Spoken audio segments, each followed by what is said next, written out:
Let's find out what do people think and what are the usual myths about insurance. Myth 1 is that insurance is expensive. Mahal daw kumuha ng insurance. Many people do not get insurance because it's too expensive. The fact, insurance is not and should not be expensive at all.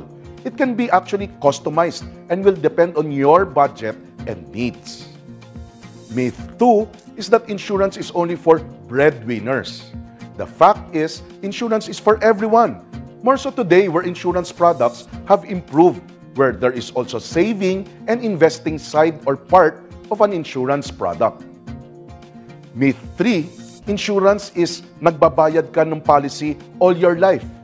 The fact, insurance can be paid once or lump sum or for an identified period of time, which may be short or long, again, depending on your need and your budget. Myth 4 is that insurance is just about death. The fact is, insurance is about life.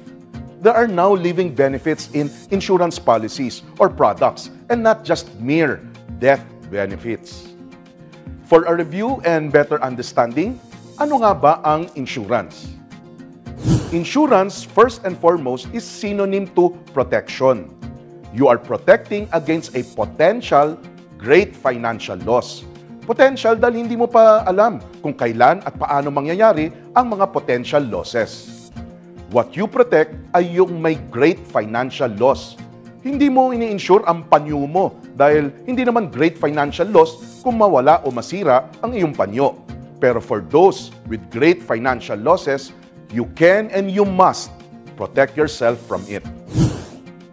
No one can protect anyone from suffering a loss, but one can prevent from suffering financially as a result of that loss.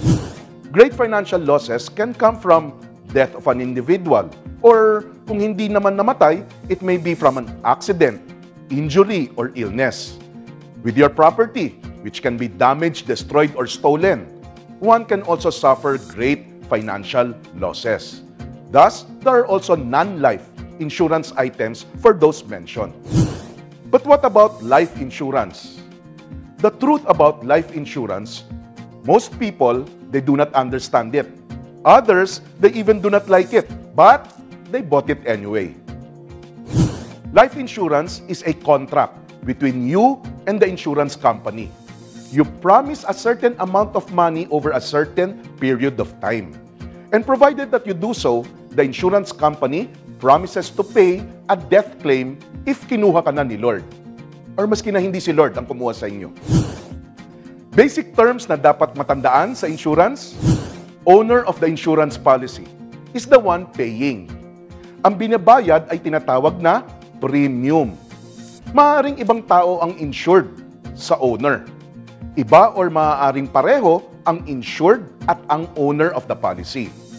Ang ibabayad ng insurance company ay ang death benefit at ang babayaran ay yung tinatawag na beneficiary.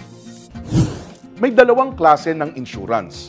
Ang una ay ang temporary or mas kilala sa tawag na term insurance. Sa term life insurance, the insured is covered for a specific period of time only. The basic features ng term insurance ay death benefit at price of the policy. Sa term insurance, nakikipagpustahan ka sa insurance company na mawawala ka na o mamamatay ka na sa isang takdang panahon. Ang pusta naman ng insurance company ay hindi ka pa mamamatay doon sa takdang panahon na nabanggit. Ito lang ang pustahan na gusto mo matatalo ka. Kapag talo ka sa pustahan, wala na ang binabayad mo sa insurance company. Talo ka eh. Pusta ka ulit at paulit-ulit hanggang manalo ka or hanggang hindi mo na kailangan ng insurance. Kung ang unang klaseng insurance ay temporary or term insurance, ang susunod ay permanent insurance naman. Sa pagganda ng mga produkto na inaalok ng mga insurance companies, may protection or death benefit ka na, may investments pa. Ang insurance lang siguro ang financial entity na lumalapit sa kliyente. Sa bangko, sa stockbroker, or sa mutual fund, ang kliyente ang lumalapit sa mga entities na nag-aalok ng mga ito. Pero sa insurance, dahil may ahente, Sila ang lumalapit sa kliyente. Kaya convenient at dapat mas madaling mapaintindi ang kinuha or pinapasok na pera sa ganitong instrumento. So imagine the benefits of the modern life insurance products now. May protection ka na from a potential great financial loss kung ikaw ay mawawala sa mundo, at ngayon, meron pang savings and investments. Kung noon ay death benefit lang, ngayon ay meron ng living benefits. Maaari ka na kumuha o mag-withdraw ng halaga sa iyong insurance policy maski hindi ka pa namamatay. Or maaari naman yung mga magagandang life insurance product na may systematic withdrawal doon sa nilalagay or binabayad mo sa insurance company. Kadalasan din, kapag matagal na panahon na nakapasok, ay may pagkakataon na self-paying na ang iyong polisiya. Ibig sabihin, sa huling 10 or higit pa na taon ay hindi ka na nagbabayad, pero ikaw ay covered pa rin ng insurance at tuloy-tuloy pa rin ang paglago ng iyong pera na binayad or nilagap sa insurance product na iyong kinuha. Diyan lang po kayo dahil sa aming pagbabalik. Let's find out what to consider in choosing the right insurance company for you. Stay tuned because Pisabilities returns after this short break.